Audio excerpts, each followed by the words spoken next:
கலையாத கல்வியும் குறையாத வயதும் ஓர் கபடு வாராத நட்பும்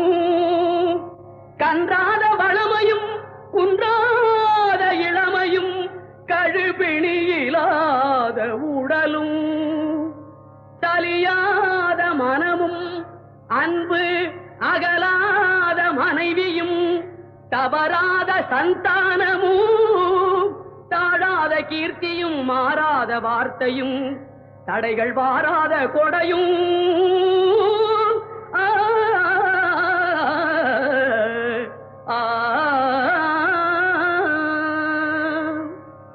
தொலையாத நிதியமும்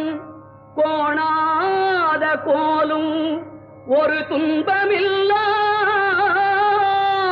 வாழ்வும் குய்யனின் பாதத்தில் அன்பும்